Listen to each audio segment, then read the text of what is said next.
একটি শিক্ষণীয় সুন্দর গল্প। এক দোকানে একটি সুন্দর বুদ্ধিমান ময়না পাখি থাকতো। সে মানুষের মতো কথা বলতে পারত এবং দোকানে আসা যাওয়া করা লোকদের সঙ্গে আলাপ করত। সবাই তাকে খুব পছন্দ করত। একদিন দোকানি বাইরে ছিলেন। ময়না তখন ফুরফুরে মেজাজে কথা বলছে উঠছে। হঠাৎ করে সে ভুলবশত একটা তেলের বোতল ফেলে দেয়। তেল ছড়িয়ে পড়ে দোকানের মেঝেতে। দোকানে ফিরে এসে খুব রেগে যায়। সে ময়নাকে এক চিমটি দেয় এবং মাথায় টোকা দেয়। ময়না চুপ করে যায়, কোনো কথা বলে না। পরের দিন থেকে দেখা গেল ময়নাটি রাগে দুঃখে মাথার সব পালক ফেলে দিয়েছে। এখন সে পুরো টাক। একদিন এক টাকমাথা লোক দোকানে আসে।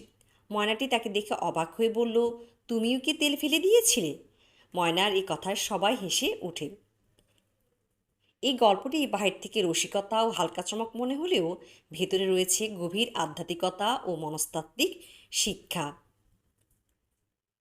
আত্মকেন্দ্রিকতা ও সাধারণীকরণ। ময়না নিজের অভিজ্ঞতা থেকে মনে করল টাক হওয়ার মানে নিশ্চয়ই কেউ তেল ফেলে ভুল করেছে এবং শাস্তি পেয়েছে। সে নিজের ঘটনা দিয়ে অন্যের জীবনের ঘটনা ব্যাখ্যা করেছে। এটা মানুষের স্বভাব, নিজের চশমা দিয়ে অন্যের জীবন ব্যাখ্যা করা। দুই হচ্ছে বাহ্যিকতা দিয়ে অভ্যন্তরীণ অবস্থা বোঝার সীমাবদ্ধতা। মানে বুঝতেই পারিনি মানুষ টাক হয় প্রাকৃতিক কারণে, কারো শাস্তির ফল নয়। এটা বোঝায় আমরা প্রায় বাহিরের অবস্থা দেখে ভেতরের কারণ সম্পর্কে ভুল ব্যাখ্যা দিই। তিন হচ্ছে বুদ্ধির সীমা ও সরল যুক্তি।